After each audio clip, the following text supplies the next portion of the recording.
ससुराल समझ रखा है क्या? ये कोई उम्र है भाभी घुटनों में दर्द होने की? पर देखिए, इस घर में ये भी हो गया। मेरे घर में कभी मेरा सर तक नहीं दुखा और यहाँ घुटने क्या, कमर, पूरे शरीर में दर्द बना रहता है। बॉडी लोशन से ज्यादा मुझे मूव और झंडू बाम लगाना पड़ता है। तो क्या करोगी प्रिया? अच्छा खाना मिलेगा नहीं तो शरीर कब तक काम कर पाएगा? सुबह 6 बजे सूरज के साथ उठते हैं हम और रात को 12-1 बजे सोते हैं। कितना ही चल जाएगा शरीर? शरीर भी तो मशीन है। अच्छा खाना अंदर जाएगा ही नहीं तो ताकत रहेगी कैसे? तभी बाहर से दूध वाले की आवाज़ आती है। भाभी दूध जल्दी करो, बाकी जगह भी जाना है। इसकी तो ट्रेन ही छूटती रहती है। आप फुल्की बनाइए भाभी, मैं दूध ले लेती हूँ। पतीला लेकर प्रिया दरवाजे पर जाती है और दूध डलवाती है। दूध वाले, आजकल दूध बहुत पतला दे रहा है तू। इस घर में बच्चे और बूढ़े भी हैं, सभी को दूध पीना होता है। और सही से नापा कर दूध। 8 पाव की जगह 8.25 पाव ही दूध दिया था तूने। ठीक से ही तो नापता हूँ चाची जी, वरना अजीत के दूध के तौल पर कभी कोई शक नहीं करता। प्रिया दूध लेकर जैसे ही रसोई में जाने लगती है, पीछे से पार्वती कहती है, 1.5 किलो दूध बिना पानी के मेरे लिए अलग से उबाल कर फ्रिज में रख देना बहू। बाकी आधे किलो में पानी मिला लेना तुम सबके दूध और चाय के लिए। खुद में बड़बड़ाती प्रिया रसोई में आ जाती है। पूरे परिवार के लिए आधा किलो दूध और अकेली माँ जी के लिए 1.5 किलो दूध। बाप रे बाप, बताइए भाभी, इतना भेदभाव करके भगवान जाने ये कहाँ मुंह दिखाएंगे। घर में 2 छोटे छोटे बच्चे हैं, उनको दूध ना देकर माँ जी को खुद दूध पीना है। वही तो प्रिया, प्रेगनेंसी में भी मुझे सही से दूध नहीं मिला, जिस कारण बच्चों का शरीर कैसा है देख रही है ना तू। अलग से उनके लिए दूध भी नहीं मंगवा सकती, वरना मम्मी जी ने अगर रसोई में दूध देख लिया तो हमारी खैर नहीं।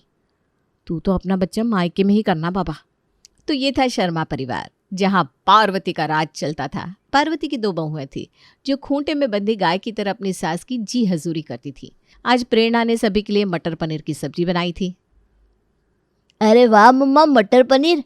आज तो पेट भर के पराठे खाऊंगा मैं, वरना रोज रोज तुम आलू की सब्जी बना देती हो, खाने का मन ही नहीं करता। प्रेरणा सभी को खाना सर्व करना शुरू करती है। अरे रुक रुक बहू, इस तरह से तो पनीर की सब्जी सभी की प्लेट में डालेगी तो मुझ तक आते आते सब्जी खत्म नहीं हो जाएगी। और करण की प्लेट में इतनी सब्जी डालने की क्या जरूरत है? करण खाता ही कहाँ है सब्जी। ला बेटा, जरा प्लेट इधर कर तो। जी मम्मी। पार्वती अपने बेटे के प्लेट से पनीर की सब्जी निकाल लेती है और अपनी बहू के हाथ से सर्विंग बॉल लेकर सभी को खुद खाना सर्व करती है।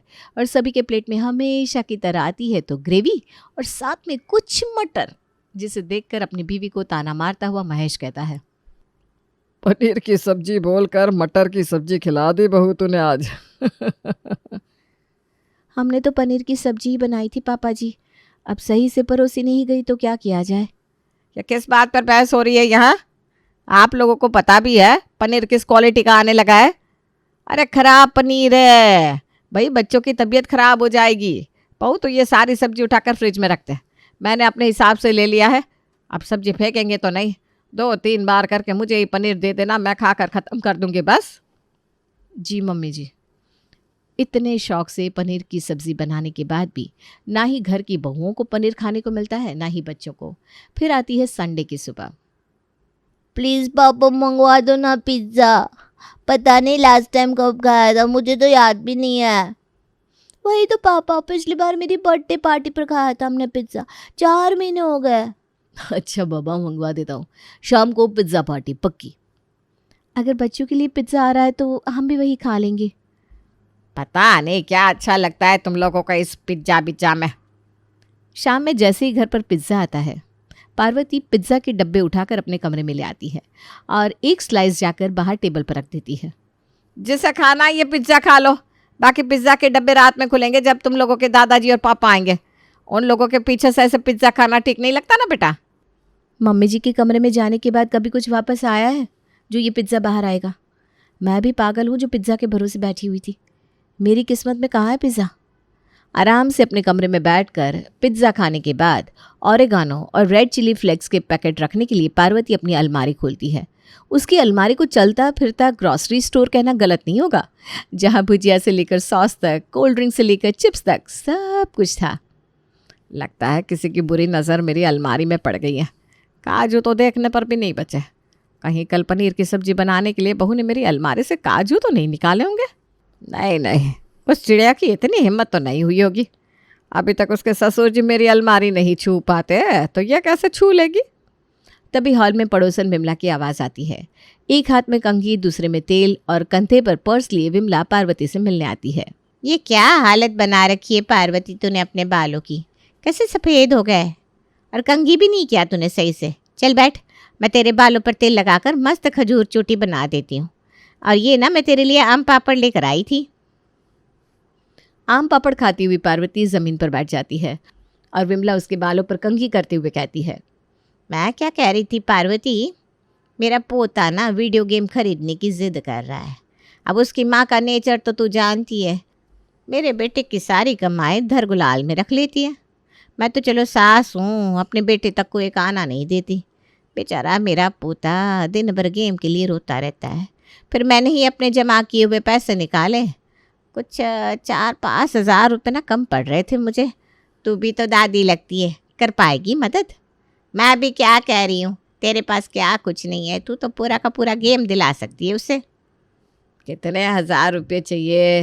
ले ले भाई, तू ये 5000 रख। अब तूने मुझे आम पापड़ खिलाया है, इतना तो मैं कर ही सकती हूँ।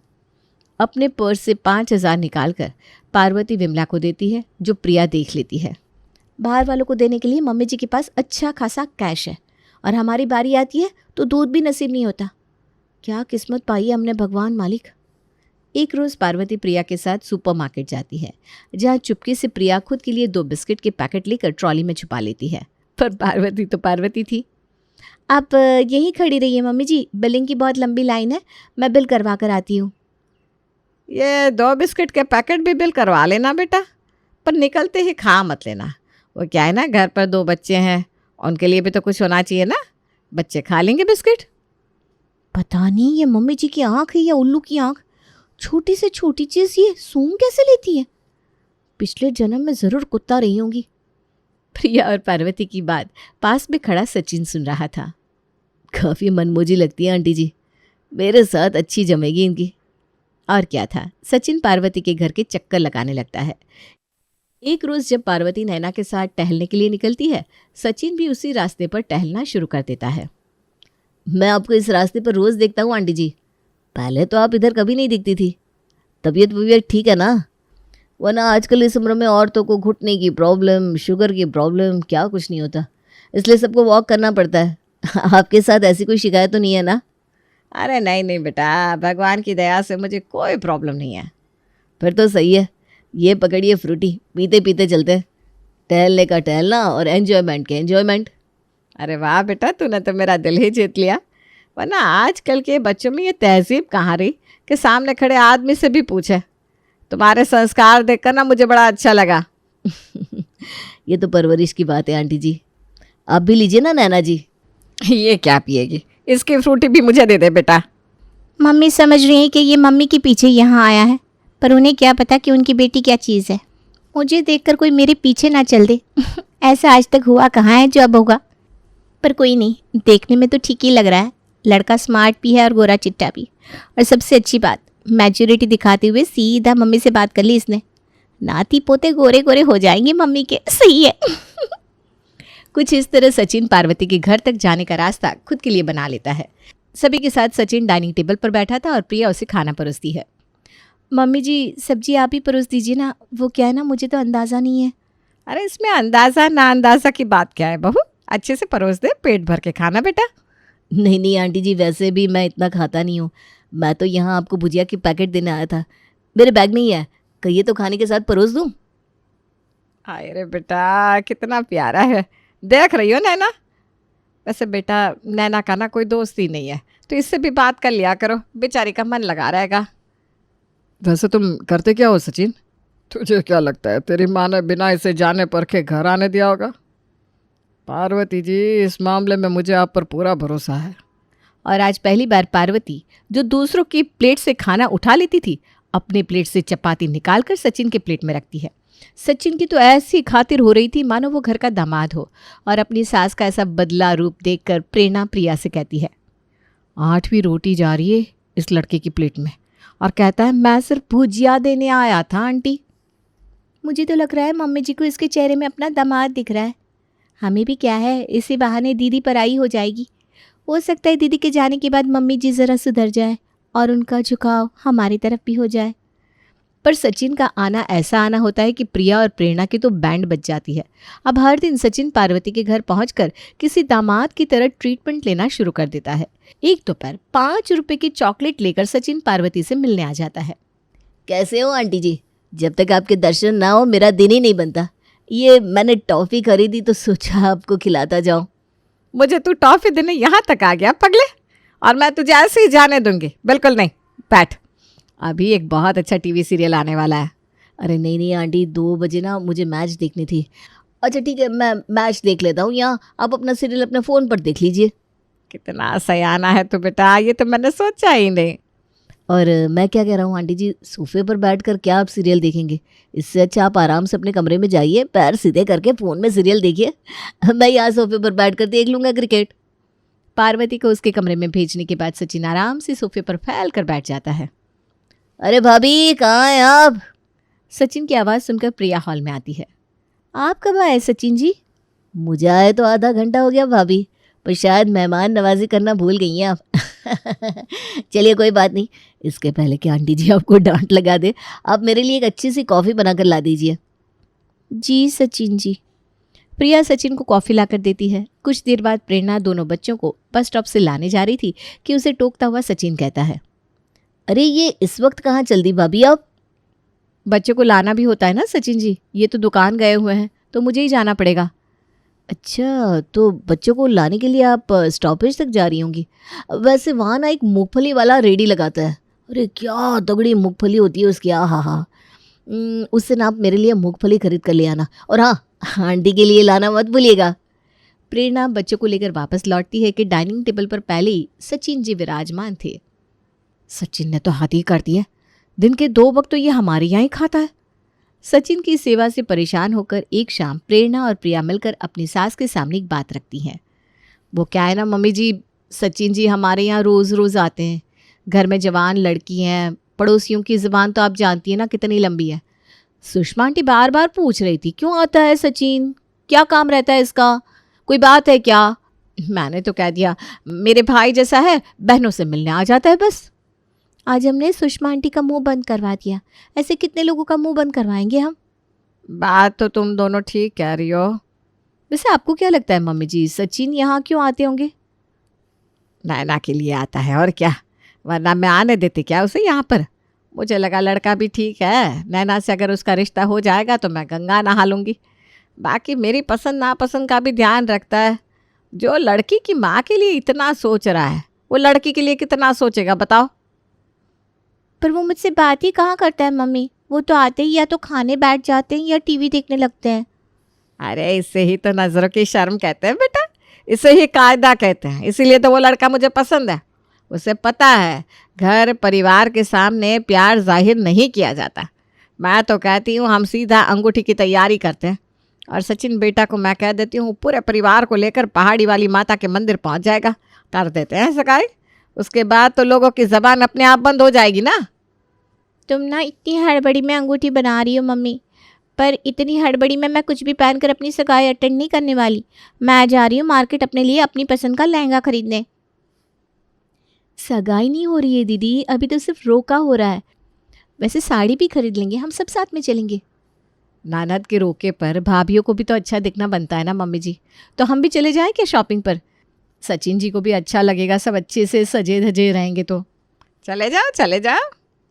बस अब क्या था, पार्वती तो फौरन सुनार के पास जाकर अंगूठी भी ले आती है। पूरा परिवार नैना के रोके के लिए तैयार हो जाता है कि तभी करण कहता है, हम सब तैयार तो हैं मम्मी, पर सचिन के घर वालों को पता तो है ना इस बारे में? अभी तक तो मैंने सचिन से बात ही नहीं की, तो उसके परिवार वालों को कैसे पता होगा? ये क्या कह रही है पार्वती जी आप? आपसे मुझे ऐसे बचपने की उम्मीद नहीं थी। अभी तक सचिन को ही इस रोके के बारे में पता नहीं, और हमने सारी तैयारी भी कर ली। अजी आप क्यों फिक्र करते हैं? आजकल तो लड़का अकेले जाकर शादी कर लेता है। आप भी तो कैसे अपने परिवार के अगेंस्ट चले गए थे मेरे लिए।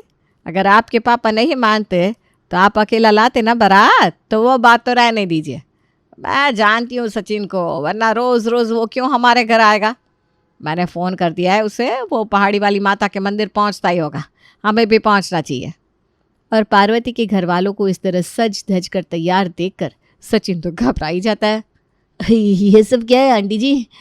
अच्छा लगता है किसी की कोई मन्नत पूरी हुई है। अरे नहीं नहीं बेटा, ये साज श्रृंगार सजावट सब कुछ आपके लिए है। हमने सोचा अब नैना और तुम्हारी सगाई कर ही देते। ये क्या मजाक कर रही है आप? अभी तो मेरी खेलने कूदने की उम्र है। बाकी आपकी बेटी में मुझे क्यों इंटरेस्ट होगा? तो तुम मेरी मम्मी को फॉलो क्यों करते थे? तुम हमारे घर क्यों आ रहे थे रोज रोज? अरे बैठे बैठे खाना मिल रहा था, मुझे इतनी अच्छी सेवा मिल रही थी। और कितनी बार आंटी ने मुझे पैसे से भी मदद कर दी। मुझे जहाँ फायदा दिख रहा था मैं वहाँ रुका हुआ था। बाकी मुझे क्या मतलब? इन लफड़ों में आप मुझे मत फंसाइए आंटी जी। हाँ, जयराम की जा रहा हूँ मैं। मिल गई शांति मम्मी जी आपको? हमारी प्लेट से खाना छीन छीन कर आप अपनी अलमारी में भरती थी और ये 2-4 रुपए के स्नैक्स आपको देकर हमारा घाटा करा के चला गया सचिन। बेचारी पार्वती सिर पर हाथ रखकर वहीं बैठ जाती है।